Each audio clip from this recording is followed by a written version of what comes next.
Video conferencing is a powerful tool for enhancing teaching and learning in the classroom, and actually it's quite easy to get started, and even better, it's not as expensive as you might think. The first thing that you need to do is make sure that you've got a good quality laptop or desktop PC of a relatively high specification, and in most classrooms that's probably the one that you use on your whiteboard.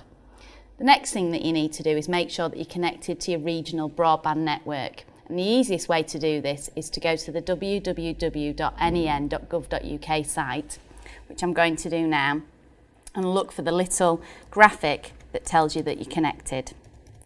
This will appear in the bottom right hand screen, and if you don't see it the first time, just press refresh and you might see it appear then. The next thing that you need to look at is the hardware. You will need a webcam of some sort for this, and there's lots of different varieties of webcam and they come in a huge range of prices. It really is important that you make sure that you get a good quality one. Don't be tempted to buy a £3 one. Make sure you spend a little bit more money and you'll be reaping the benefits of this in so many different ways, not just in video conferencing. You're going to get your hardware and you need to install any software that comes with it. I've got one here. And they come in lots of different ways. You can find ones that stand on the desk or that attach to your PC. Usually they've got a USB connection, which is really important, and it makes it even easier to connect it. First thing I'm going to do is I'm going to install my software. What I'm going to need to do is take it out, obviously, find your CD drive, put it in.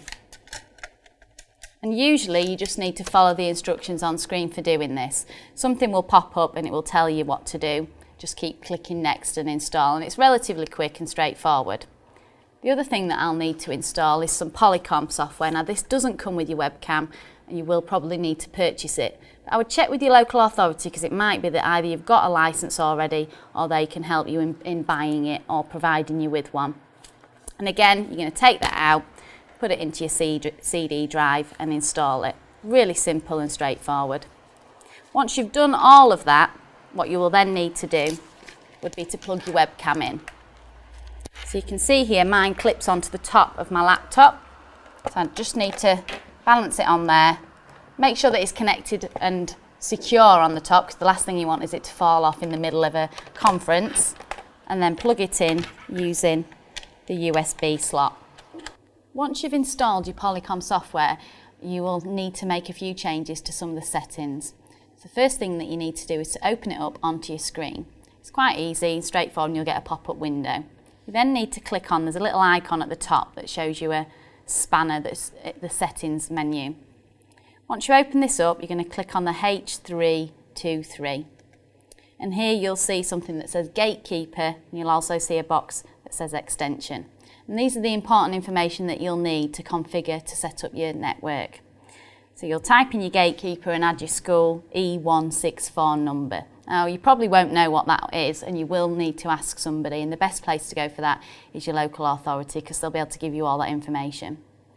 Once you've set that up, that really is everything that you need to do, and from there on in you're ready to get started with video conferencing. Now what we're going to do is we're going to register with JVCS, and they do online booking for all the schools and the different video conferencing opportunities throughout not just England but the world. You need to go to www.jvcs.ja.net. Once you're there, just click on the link for the booking service and you'll be asked to register. This will then give you access to book and organise your own video conferences. Once registered, you can also book a quality assurance test with JVCS, and this will check that everything's working really well prior to doing a live video conference. So now that everything is set up and ready to go, just to make sure that I don't have any problems when I get started, the best thing to do is to do a test call. And this checks that your video's working and your microphone and sound works well. And the best person to go for that is your local authority. So that's what I'm going to do now. Hello Vicky, it's Andrew from YHFL. Are you ready for your video test? Yep, we're all ready, thanks Andrew. Excellent, you're coming through loud and clear there. So just a couple of quick tests. Can you just wave your arms around a little in front of you like that? That's excellent. If I wave my hands there, what we're just seeing is that it's a nice smooth video and it doesn't break up. So that's coming across very nicely there. That looks great. Okay, just move a little from side to side. So if there's anything behind you, that is excellent. Okay, well that looks okay. You're going through loud, I can see you. Can you just talk at the same time as me, and we'll just do that last little test. If you can count to 10, and I'm going to count from A, B, C, etc. So if you count to 10. 1, 2, 3, 4, yeah, 5. That looks great. Yes, I think you're okay to go there. Thank you very much. Excellent. Thanks, Andrew. Bye. Bye. Here are 7 points you might like to consider in relation to e-safety and video conferencing. 1. Only turning the kit on when you're going to use it. 2.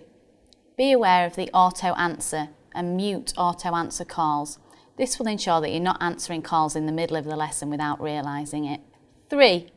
Parental permission may be required, so it's probably a good idea to hold an awareness meeting or send out some letters so that everyone knows what's going on.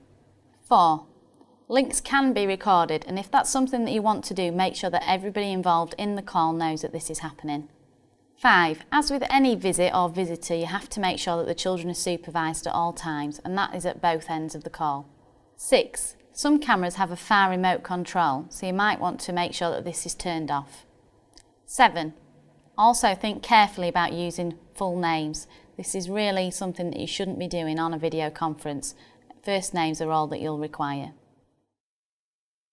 So now let's have a look at setting up the room for your video conference. You might like to move your tables out of the way and make sure that you've got plenty of space. You also might like to set your chairs up in a horseshoe with a question chair in the middle so that the person on the other end can always see who it is that's doing the talking. In terms of lighting, it's important to make sure that you haven't got lots of direct sunlight onto the camera, because this will cause flare and make it look awful and also very difficult for the person on the other end. If you've got blinds in your classroom, it's probably worth closing them just to keep that excess light out. In terms of sound, it's important that you choose a location for your video conference that isn't going to have too much background noise. So really, you don't want a classroom that's right next door to the playground or a dining hall, or locations where you know there's going to be excess noise, banging, things like that. You'll also need to consider things like air conditioning, because that can sound really loud on the video playback. The final thing you might like to do is make sure that you put a sign on your door asking people not to disturb, because the last thing that you want is a message coming around right in the middle of a session. Once you're happy that the technical side of things work, there's a few final things to do before you can have your video conference. The first thing really is to make sure you've prepared the class and they know what they're going to talk about and they've got some ideas of the questions they might like to ask. Also making sure that they know what's going to happen and they understand how the whole procedure works. The second thing that you need to do, and this is really important, is make sure, of course, that you've booked your conference through the JVCS system.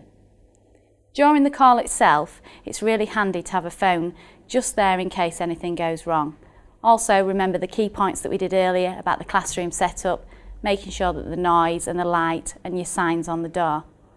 If everything else is in place, then there's no reason why your video conference won't be great fun, so I really hope you enjoy it.